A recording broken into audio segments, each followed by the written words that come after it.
आदरणीय राजसाहेब,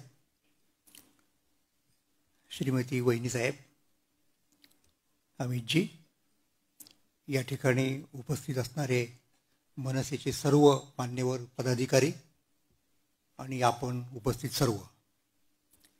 सर्वप्रथम 19व्या वर्धापन दिनानिमित्त आपणा सर्वांना हार्दिक हार्दिक शुभेच्छा.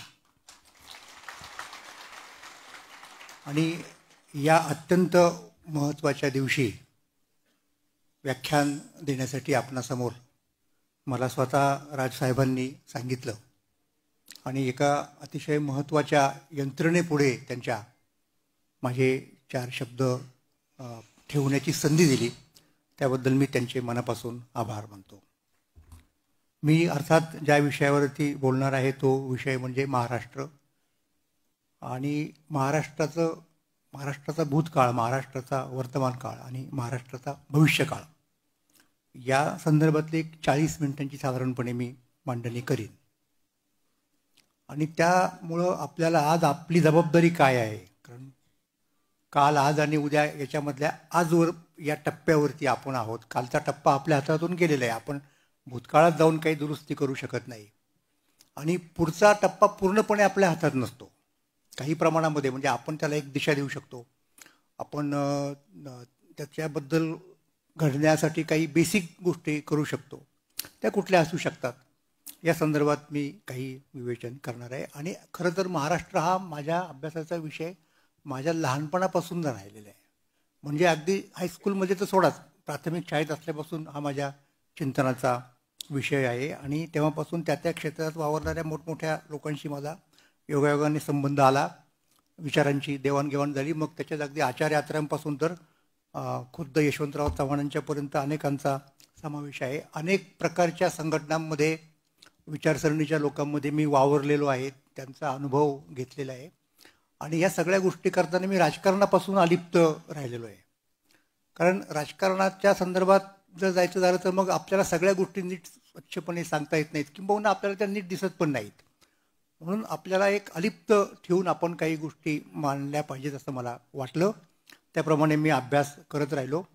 शिदोरीजींनी सांगितलं त्याप्रमाणे माझी महाराष्ट्रावरची म्हणता येतील अशी 4, 5, 6 पुस्तकं आहेत. त्याच्यात महाराष्ट्र हा शब्द फक्त एकाच पुस्तकात आहे, म्हणजे शीर्षकात. त्याच्यावरनं तुम्हाला लक्षात नाही यायचं कदाचित की मग याच्यात शब्द कुठे आहे. म्हणजे तुकाराम दर्शन हे माझं पुस्तक महाराष्ट्रासंबंधीचं आहे, लक्षात घ्या. तर असो, हा माझा महाराष्ट्र नावाचा विषय आहे आणि तो मी बऱ्यापैकी पुढे नेलेला आहे अशी माझी समजूत आहे. आणि मधल्या काळामध्ये एक 6 वर्षांपूर्वी 7 वर्षांपूर्वी महाराष्ट्र राज्य साहित्य संस्कृती मंडळाच्या अध्यक्षपदावरती माझी नियुक्ती झाली आणि त्याच्यानंतर 2, 3, 4 वेळा सत्तांतर झाली, परंतु त्यातल्या कुठल्याही सत्ताधाऱ्यांनी मला बाजूला केलं नाही.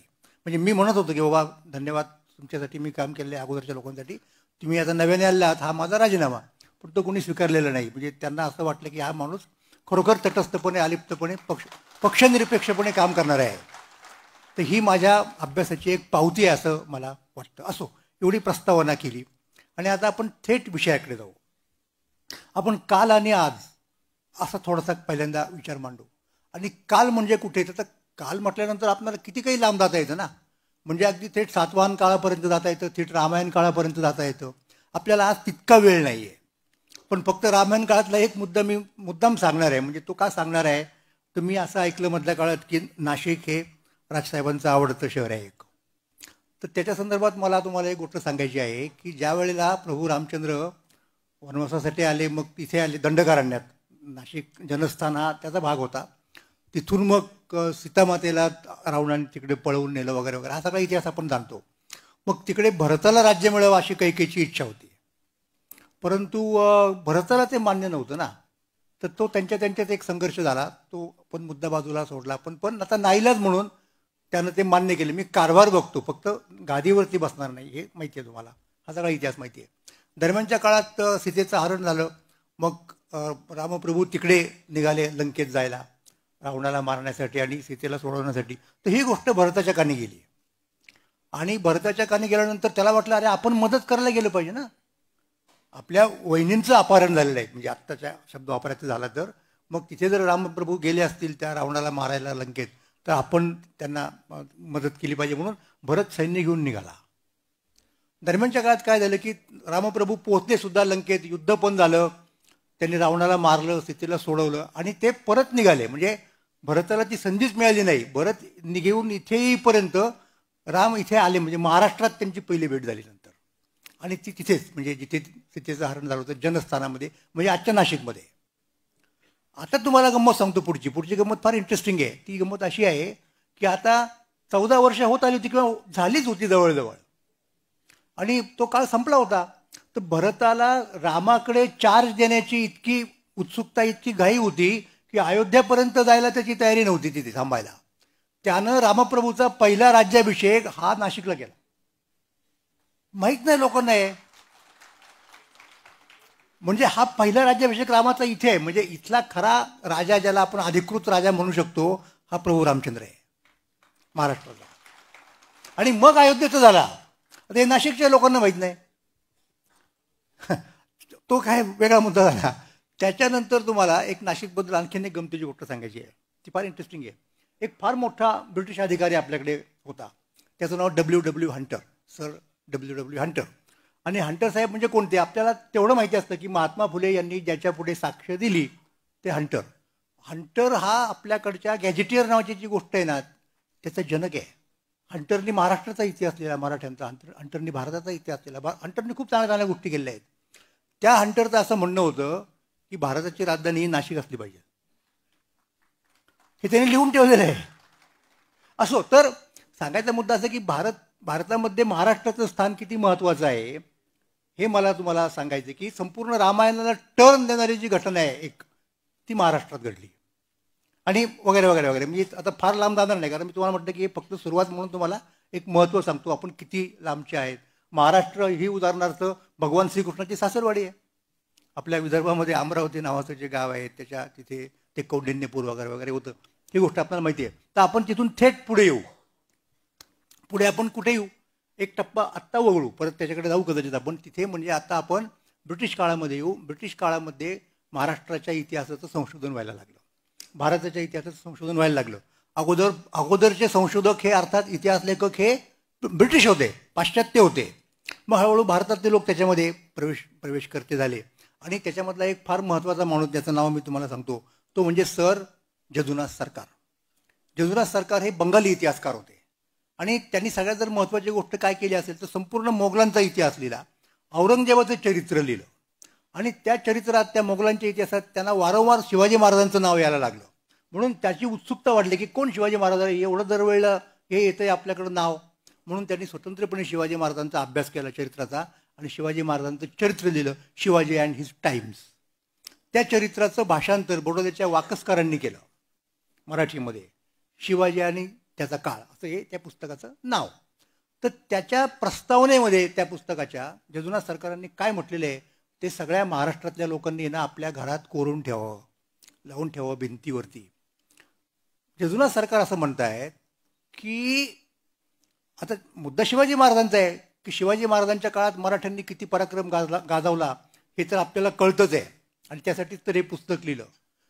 परंतु आज सुद्धा पाहिलं, आज म्हणजे हे केव्हा तर सांगतो तुम्हाला मी, ही 1919 साली प्रकाशित झालेलं पुस्तक आहे, म्हणजे 100 वर्ष होऊन गेली. आज सुद्धा जरी आपण पाहिलं तरी मराठे हे भारतात अग्रेसर आहेत.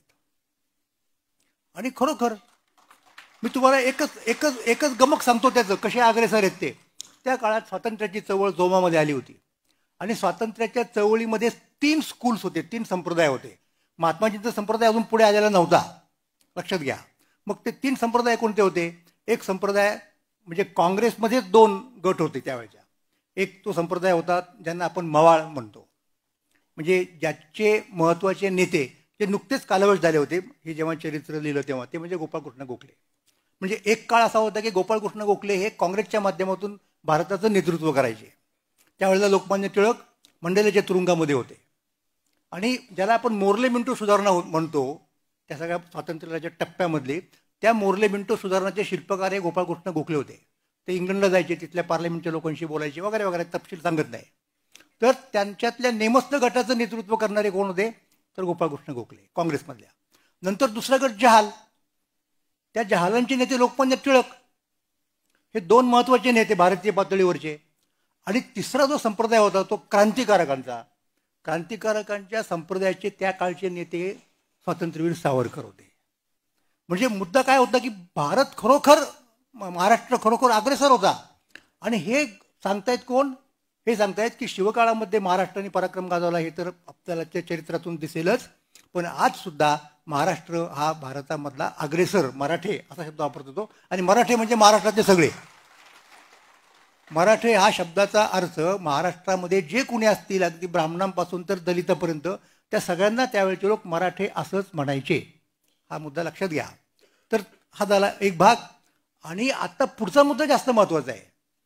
काय म्हणतात सरकार असं म्हणतायत की या मराठ्यांनी, म्हणजे महाराष्ट्रातल्या लोकांनी, त्यांच्या अंगी आज जे गुण आहेत, याची जोपासना ते खूप पूर्वीच्या काळापासून करत आलेले आहेत, त्या गुणांमध्ये आणखी काही गुणांची जर जोपासना केली, म्हणजे उदाहरणार्थ हिशेबीपणा, एक व्यापारी वृत्ती वगैरे गोष्टी लागतातच ना, थोडंसं तंत्रज्ञानाचं कौशल्य, तर लक्षात घ्या, हे जर ते करू शकले तर आणखीन 100 वर्षांनी ते जगाच्या पाठीवरती एक क्रमांकाचे होतील, अग्रेसर होतील. आता मी ज्या वेळेला हे वाचलं तेव्हा मी म्हटलं, अरे 100 वर्ष तर झालेली आहेत, पण आज महाराष्ट्रातले लोक जगाच्या पाठीवरती क्रमांक 1ला तर काय गेलेले दिसत नाहीत. म्हणजे आपण 100 वर्षात काय कार्यक्रम केला असेल तर जदुनाथ सरकारनं तोंडघशी पाडण्याचा कार्यक्रम केला. मग त्यांचं भविष्य आपण खोटं ठरवलं. लक्षात घ्या, 1919 सालची जी परिस्थिती होती, लोकमान्य टिळक हे काँग्रेसचे निर्विवाद नेते होते भारतीय पातळीवरचे. त्यामुळं ते जे म्हणत होते त्यांना दिसत होतं ना.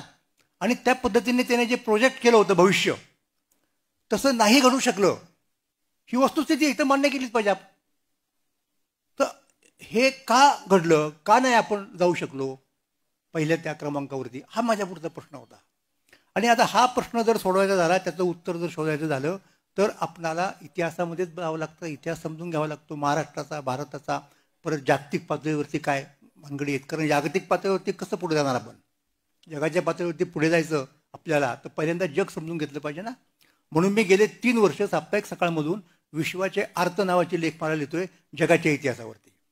आणि त्यात भारताला काय कॉन्ट्रीब्यूट करण्यासारखं आहे, आज सुद्धा महाराष्ट्राला काय करण्यासारखं आहे, याची चर्चा मी करतोय माझ्या पद्धतीने. तर हा महत्त्वाचा मुद्दा आहे. मग असं काय घडलं की आपल्याला क्रमांक 1 वरती जाता आलं नाही. आणि माझ्या लोकमान्य ते महात्मा या ग्रंथामध्ये, ज्याचा आता उल्लेख शेजोरे साहेबांनी केला, हा एक मुद्दा आपोआप आलेला आहे. म्हणजे तो कसा आलेला आहे की 20 साली लोकमान्य टिळक गेले. 20 साली टिळक जेव्हा गेले तेव्हा देशाचं नेतृत्व त्यांच्या पूर्ण हातामध्ये होतं. आणि त्यांच्यानंतर ते नेतृत्व गांधीजींच्याकडे गेलं. म्हणजे त्याचा प्रांताच्या भाषेत जर सांगायचं झालं तर काय म्हणू शकतो आपण की महाराष्ट्राच्या हातातलं नेतृत्व निसटलं. पण ते का निसटलं, हा मुद्दा आला. म्हणजे लोकमान्य टिळकांच्या नंतर महाराष्ट्रातले लोक आपलं नेतृत्व काय, म्हणजे हा गांधींचा मुद्दा नाही आहे, लक्षात ठेवा. गांधीजींचं ग्रेटनेस ते आहेच, ते काय आपल्याला कोणाला नाकारायचं कारण नाही. पण मग महाराष्ट्रामध्ये गेले कित्येक वर्ष चालत असलेलं नेतृत्व जे होतं, भारताचं नेतृत्व, ते महाराष्ट्रातल्या माणसांना काय टिकवता आलं नाही, हा खरा प्रश्न आहे. की जेणेकरून मग गांधीजी ते करू शकले. गांधीजीची क्षमता वगैरे हा अत्यंत वेगळा मुद्दा आहे, तो इथं गल्लत करू नये या गोष्टीची. मी फक्त आपण कुठे कमी पडलो. म्हणजे मग लोकमान्य टिळक या संपूर्ण ग्रंथामध्ये टिळकांच्या नेतृत्वाकडनं गांधींच्याकडं जे संक्रमण झालं, ते संक्रमण कसं झालं, नेमकं महाराष्ट्रात काय घडलं, या सगळ्याचा हिशेब त्या ठिकाणी मी मांडलेला आहे. आणि ते आपण टिकू शकलो नाही, याचं सगळ्यात महत्त्वाचं कारण मला असं दिसलं की ते म्हणजे महाराष्ट्रामधला जातीयवाद. महाराष्ट्रामधला जाती म्हणजे तुम्हाला एक उदाहरण सांगतो मी. आता महाराष्ट्रात काही प्रश्न आहेत आणि ते असतातच, कुठल्याही प्रांतामध्ये प्रश्न असतात, थेट कुठल्याही गावात सुद्धा प्रश्न असतात. जिल्हा प्रांत वगैरे गोष्ट सोडत, तसे महाराष्ट्रातही काही प्रश्न होते. आणि महाराष्ट्रातल्या प्रश्नांची सोडवणूक करताना महाराष्ट्रात त्या काळात काही प्रमाणात जातीय संघर्ष होणं अपरिहार्य होतं. पण मग जेव्हा आपण राष्ट्राच्या पातळीवरती जातो तेव्हा हे प्रांताच्या पातळीवरचे संघर्ष आपण काही काळापुरते का होईना आपण बाजूला ठेवले पाहिजेत. ही जी महत्त्वाची भूमिका होती ना, ती भूमिका आपल्याला नाही स्वीकारता आली त्या काळामध्ये. म्हणजे आता तुम्हाला माहिती आहे की कौरव आणि पांडव यांच्यात किती युद्ध होतं, म्हणजे किती वैर होतं. म्हणजे कौरवांनी पांडवांचं राज्य लबाडीने हिरावून घेतलं, त्यांना तिकडे वनवासात पाठवलं वगैरे, या गोष्टी आपल्याला माहिती आहेत. तर ते तिकडे वनवासामध्ये असताना झालं असं की ते एके ठिकाणी गेले होते, असं काहीतरी जलक्रीडा वगैरे करायला पिकनिकला गेले होते कौरव.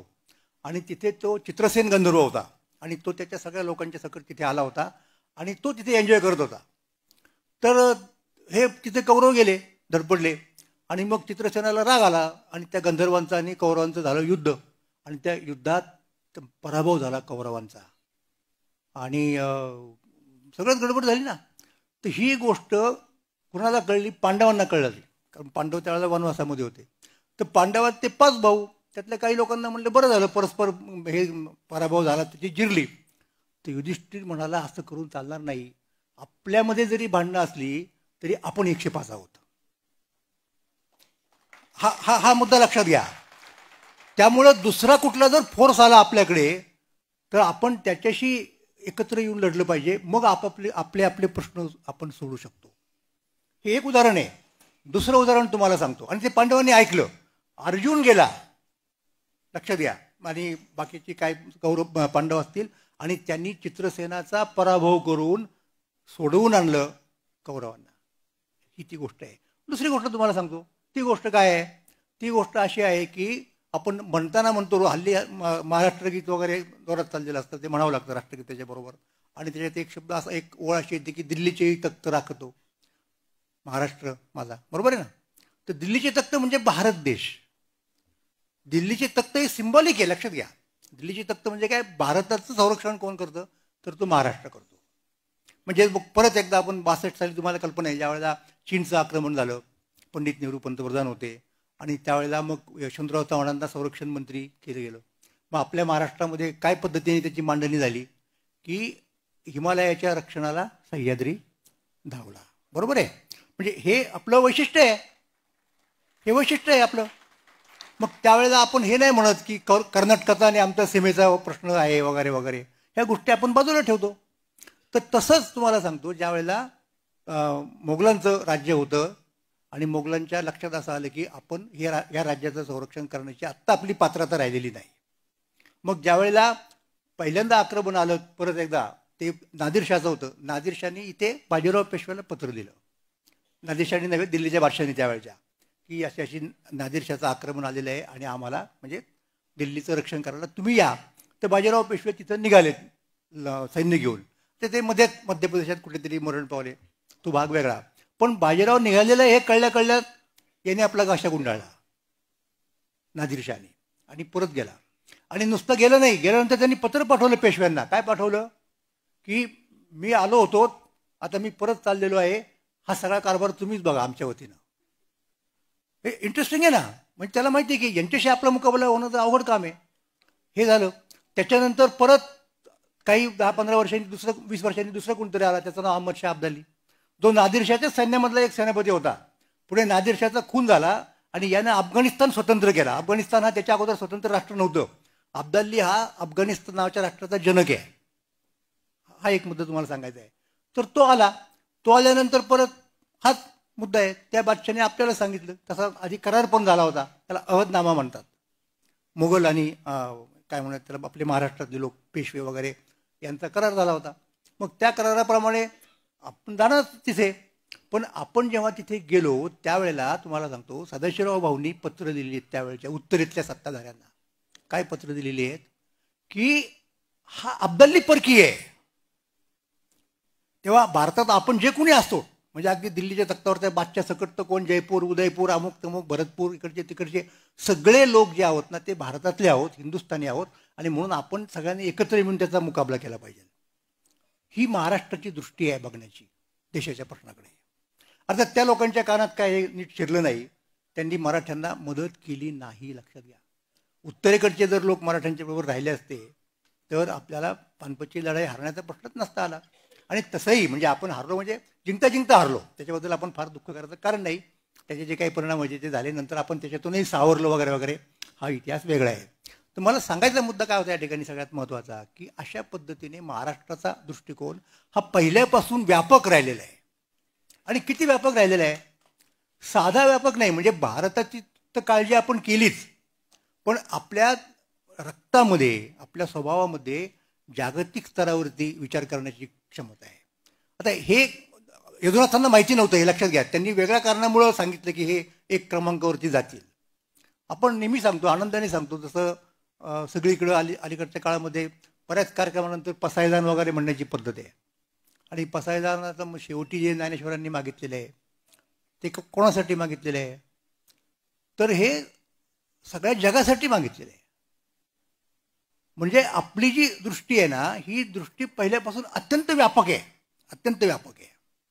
त्यामुळं बाकीच्या लोकांनी जरी तसा विचार केला, असा स्वतःचा वेगळा वेगळा, तरी महाराष्ट्राने तो करता कामा नये अशी महाराष्ट्राकडनं लोकांची अपेक्षा. आणि हे जे काही आहे ना, जसा आत्ता त्यांनी अतिशय महत्त्वाचा मुद्दा सांगितला, उल्लेख केला बरोबर, तो उल्लेख म्हणजे महाराष्ट्र धर्माचा. म्हणजे जेव्हा त्या नायकोरावांनी ही परिषद घेतली, खरोखर त्याच्यावरती आता नुकतंच एक तरुण संशोधकाचं पुस्तक आलेलं आहे, संदीप दहिसरकर नावाचं, मैकावतीची बखर त्यांनी परत छापली. तेव्हा हे जे राज्य आहे मुसलमानांचं राज्य, ते जवळजवळ सगळ्या भारतात पसरलेलं होतं. पण अन्य कोणाच्याही डोक्यात हा नाही विचार आला, तो महाराष्ट्रातल्या लोकांच्या आला. आणि म्हणून त्यांनी परिषद बोलवली, सगळे आसपासचे विद्वान, शास्त्री, पंडित, योद्धे सगळे बोलवले, सगळ्या जातीचे बोलवले. लक्षात घ्या, तिथे सगळ्या जातीचे लोक होते त्या परिषदेला आलेले. आणि परिषदेमध्ये विचार त्यांनी काय मांडला, अत्यंत महत्त्वाचा विचार मांडला, की ज्याचा आता उल्लेख शेतोरे साहेबांनी केला. तो महत्त्वाचा मुद्दा असा होता की आपण महाराष्ट्र धर्म पाळला पाहिजे. म्हणजे नेमकं काय, मग त्याचा उल्लेख वारंवार होत राहिला. रामदास स्वामींनी जे पत्र वगैरे लिहिलं त्याच्यात सुद्धा असं त्यांना महाराष्ट्र धर्म वाढवावा. पुढे आणखीन गेल्यानंतर संपूर्ण शिवकाळामध्ये मग राजाराम छत्रपती असतील, बाकीचे लोक असतील, त्यांच्या सुद्धा पत्रांमध्ये एकमेकांना लिहिलेल्या याचा उल्लेख आहे की आपण मराठ्यांनी कसं वागलं पाहिजे, महाराष्ट्र धर्माला धरून वागलं पाहिजे. आणि ही सगळी चर्चा पुढे नेली गेली. आणि ब्रिटिश काळामध्ये, म्हणजे आपण जेव्हा पारतंत्र्यामध्ये होतो तेव्हा परत एकदा त्या महाराष्ट्र धर्माची चर्चा व्हायला लागली. न्यायमूर्ती रानडे, इतिहासाचार्य राजवाडे, राजाराम शास्त्री भागवत, या सगळ्या लोकांनी महाराष्ट्र धर्माची चर्चा केलेली आहे. आणि त्या महाराष्ट्र धर्माच्या चर्चेचा समारोप म्हणता येईल असा खरं तर तो कुणी केला, तर तो केला तो आचार्य विनोबा भावेंनी. आणि त्याच्यापूर्वी पण एक टप्पा आहे, तो मी तुम्हाला सांगतो थोडक्यात. पण विनोबा काय म्हणाले बघा, विनोबा असं म्हणाले की महाराष्ट्र धर्म हा त्रिविक्रम आहे. आणि त्रिविक्रमाचा अर्थ असा की जो अवतार झाला ना पूर्वीच्या काळात, विष्णूच्या 10 अवतारापैकी त्यातला एक अवतार वामन. वामन हा लहान आहे, बटू आहे, आणि पण त्याच्यात क्षमता केवढी आहे की वामनाने 3 पावलात मावेल एवढी जमीन मागितली बळीकडे, बळीने दिली. मग त्यांनी पहिल्या पावलामध्ये संपूर्ण पृथ्वी व्यापली, दुसऱ्या पावलामध्ये स्वर्ग व्यापला, म्हणजे 3 पावलं त्याची एकूण. तसं महाराष्ट्र धर्माची 3 पावलं आहेत. ती कोणती? पहिलं पाऊल हे महाराष्ट्र, म्हणजे स्थानिक, कारण जोपर्यंत आपला पाया पक्का नाही तोपर्यंत आपण बाहेर जास्त गडबड नाही करू शकत, हा मुद्दा आहे. दुसरं संपूर्ण हिंदुस्थान, आणि तिसरं पाऊल संपूर्ण विश्व. हे कोण म्हणतंय? हे विनोबा भावे म्हणतायत. आता त्रिविक्रम धर्म आहे असा तो महाराष्ट्र धर्म आहे. आणि आणखीन एक मला मुद्दा सांगायचा आहे, आणि तो मला असं वाटतं फार महत्त्वाचा आहे. आणि तो मुद्दा म्हणजे महाराष्ट्र धर्माच्या बद्दल सगळ्यात शेवटी ज्यांनी लिहिलं, म्हणजे पूर्वीच्या लोकांच्यापैकी त्यांच्यामध्ये विठ्ठलरामजी शिंदे यांचं नाव आपणाला घ्यावं लागतं. तर विठ्ठलरामजी शिंदे काय म्हणतात माहिती का, विठ्ठलरामजींनी फार महत्त्वाची गोष्ट सांगितली. ती गोष्ट अशी आहे की महाराष्ट्र धर्म हा मराठ्यांचा धर्म आहे, महाराष्ट्रातल्या लोकांचा धर्म आहे. आणि सगळ्यात त्याच्यातला महत्त्वाचा मुद्दा तुम्हाला मला सांगायचा आहे की हा जो महाराष्ट्र धर्म शिंदे म्हणतायत तो सगळ्यांचा धर्म आहे. म्हणजे महाराष्ट्रामधल्या अमुक एका जातीचा धर्म अशातला भाग नाही. महाराष्ट्रामधल्या अमुक एका जातीचा असा म्हणजे फक्त मराठ्यांचा धर्म आहे का? नाही, तो सगळ्यांचा धर्म आहे. आणि म्हणून त्या धर्माने वागणं हे आपलं कर्तव्य आहे असं विठ्ठलरामजी जेव्हा म्हणतात तेव्हा आपण ती गोष्ट अत्यंत गंभीरपणाने घ्यायला पाहिजे. असाही एक महत्त्वाचा मुद्दा आपल्याला या ठिकाणी सांगावा लागतो. आणि तो सांगताना मला आणखीन एका गोष्टीकडे लक्ष वेधायचं आहे. ती गोष्ट कोणती आहे की ज्या काळात शिंदे लिहित होते, ज्या काळात प्रबोधनकार ठाकरे लिहित होते, त्या काळामध्ये महाराष्ट्रात ब्राह्मणेतर वाद खूप जोरात आला होता, खूप जोरात चालला होता. म्हणजे साधारणपणे मी ही गोष्ट तुम्हाला सांगतोय 1920 या काळापासूनची. शाहू महाराज होते तेव्हा, ते 22 साली गेले, ते पुढचं आणखीन एक 30 सालापर्यंत 10 वर्ष म्हणजे अत्यंत. आणि तुम्हाला आश्चर्य वाटेल की त्याच्यानंतर आत्ता बरोबर 100 वर्ष झाली आहेत. 20 ते 30 हे जे दशक आहे की नाही, म्हणून काही दिवसांपूर्वी, काही महिन्यांपूर्वी माझी मुलाखत घेतली एक विनायक पातलगांनी त्यांच्या चॅनलवरती. आणि मला विचारलं की बाकीच्या गोष्टी बोलत बोलत बोलत गेलो आपण. त्याने अचानक मला प्रश्न विचारला की आत्ताची जी महाराष्ट्राची परिस्थिती आहे ती पाहून तुम्हाला कशाची आठवण होते. मी पटकन उत्तर दिलं की मला उत्तर पेशवाईची आठवण होते. उत्तर पेशवाईमध्ये जाती जातींमध्ये भांडणं लागली होती, घराघरात भावकी निर्माण झाली होती आणि त्यामुळं महाराष्ट्राच्या शत्रू लोकांना फावलं ना. तशी परिस्थिती आज आलेली आहे महाराष्ट्रामध्ये. या ठिकाणी आपल्याला दिसते. आणि उत्तर पेशवाईत म्हणालो मी, लक्षात घ्या, पेशवाईत नाही म्हणालेलो. पेशवाईच्या काळातला सुरुवातीचा जो कालखंड होता, म्हणजे पहिले जे 3 पेशवे कमीत कमी होते, त्यांच्या काळामध्ये जातीभेद नव्हता. जाती होत्या, जाती असणारच, त्या पहिल्यापासूनच्या होत्या आपल्या भारतामध्ये. त्याचा एक वेगळी मीमांसा आहे, त्या भानगडीत पडणार नाही मी. पण त्या काळामध्ये जेव्हा जाती होत्या तेव्हा ह्या सगळ्या जातींनी एकत्र येऊन महाराष्ट्र घडवलेलं आहे. छत्रपती शिवाजी महाराजांचा जर आपण विचार केला तर त्यांचं वैशिष्ट्य काय आहे शिवाजी महाराजांचं? शिवाजी महाराजांच्या काळात जात निर्मूलन वगैरे अशा गोष्टीची चळवळ हाती घेणं कोणाला शक्य नव्हतं. एक इतिहासातून आपल्याला जी परिस्थिती मिळते त्या परिस्थितीमध्येच आपल्याला कार्य करावं लागतं. शिवाजी महाराजांनी सगळ्या जाती जमातींच्या मध्ये जे काही गुण त्यांच्यामुळं ॲक्सिडेंटली म्हणा किंवा कसेही म्हणा, त्या सगळ्यांचा उपयोग स्वराज्याच्या कार्यासाठी कसा करता येईल हे पाहिलं. त्यात कुणालाही बाजूला ठेवलेलं नाही. आणि ते महाराष्ट्राचं वैशिष्ट्य आहे ना, की स्कोप द्यायचं सगळ्या लोकांना ज्यांच्यामध्ये जे आहे. म्हणजे अगदी तुम्हाला गंमत सांगतो, म्हणजे प्रबोधनकारांचं नाव निघालं म्हणून सांगतो की प्रबोधनकारांनी पुस्तक दिलं वक्तृत्वावरचं. मराठीमधलं पहिलं पुस्तक प्रबोधनकारांचं आहे वक्तृत्व विषयावरती.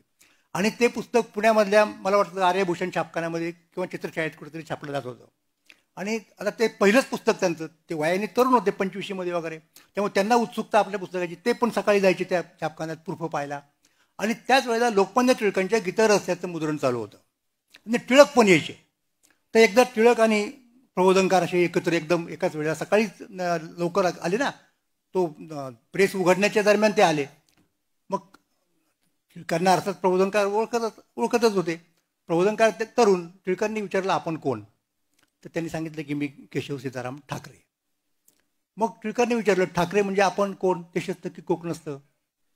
तर त्या काळात अशा प्रकारची ॲक्टिव्हिटी करणारे म्हणजे असेच लोक असणार ना, उच्चवर्णीय. तर त्यावेळेला प्रबोधनकारांनी उत्तर दिलं की मी देशस्थही नाही आणि मी कोकणस्थ नाही, मी कायस्थ आहे. त्यावेळेला टिळक म्हणाले की कायस्थांना लेखणी आणि तलवार या दोन्ही गोष्टी चालवता येतात. तेव्हा तुम्ही लेखणी चालवली, मला खूप बरं वाटलं, म्हणजे शाबासकी दिली त्यांना. तर हा मुद्दा आहे. मग छत्रपती शिवाजी राजांनी काय केलं माहिती आहे का?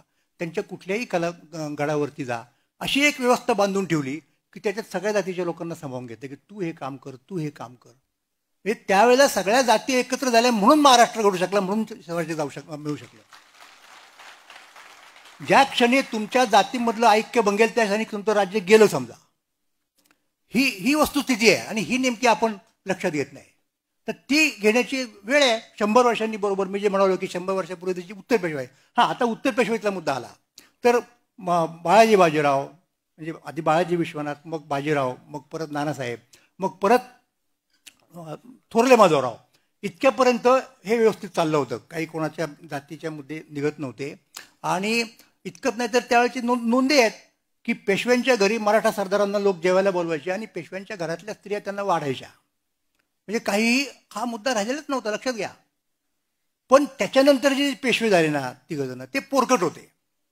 त्यांच्या काळात काही चुकीच्या गोष्टी घडल्या आणि त्यामुळे त्यांनी इतर लोकांना दुखावलं. म्हणजे उदाहरणार्थ तुम्हाला सांगतो, त्या काळात ग्रामण्य निर्माण झाली की आमचे अधिकार, ब्राह्मण म्हणजे प्रिव्हिलेज, हे आमचेच फक्त अधिकार आहेत, बाकीच्यांनी गाजवता कामा नये. म्हणजे उदाहरणार्थ सोनार लोकांनी दुटांगी धोतर सुद्धा नेसायचं नाही, उभं गंध सुद्धा लावायचं नाही, अशा गोष्टी. परत तीच गोष्ट काय असतं आणि ब्राह्मण, ते हे वाद तिथे आले पुढे. आणि ह्या वादांचा फायदा ब्रिटिशांनी घेतला आणि हे वाद पुढे राहावेत यासाठी ब्रिटिशांनी सुद्धा प्रयत्न केले. तर हे आपल्या लोकांच्या लक्षात नाही आलं, ते याच्यातच राहिले गुरमीमध्ये. आणि त्याच्यातनं ब्राह्मणेतर चळवळीचा उगम झाला. त्यामुळं ती ब्राह्मणेतर चळवळ त्या काळामध्ये समर्थनीय होती, हे मी तुम्हाला सांगतो. मी स्वतः ब्राह्मणेतर चळवळीचा अभ्यासक आहे. मी ब्राह्मणेतर चळवळीवरती पुष्कळ लिखाण केलेलं आहे. मी बडोद्याचे ब्राह्मणेतर पत्रकार पाळेकर यांच्या संपूर्ण जागृती नावाच्या वर्तमानपत्राचा अभ्यास करून तो खंडच्या खंड काढलेला आहे. मी महात्मा फुलांचं वैचारिक चरित्र दिलेलं आहे. त्याच्यामुळे तो मुद्दाच नाही आहे. त्या काळामध्ये ते योग्य होतं, लक्षात घ्या. पण आता काय झालं माहिती आहे का, अलीकडच्या काळामध्ये, की त्या काळात जी गोष्ट योग्य होती ना ती खरोखरची योग्य होती. आता ती कदाचित योग्य तेवढी नसेल, पण जर तिचा उपयोग आम्हाला राजकारण करण्यासाठी होतो तर त्याचा वापर करून टाकायचा, अशी आत्ताच्या राजकारणी मंडळींच्या मध्ये एक प्रकारची काय म्हणत त्याला फॅशन नाही म्हणणार मी, परंतु प्रवृत्ती निर्माण झालेली आहे आणि ती काही योग्य नाही असं मी या ठिकाणी निश्चितपणे आपल्याला म्हणू शकतो. आणि आणखी आपल्याला एक मुद्दा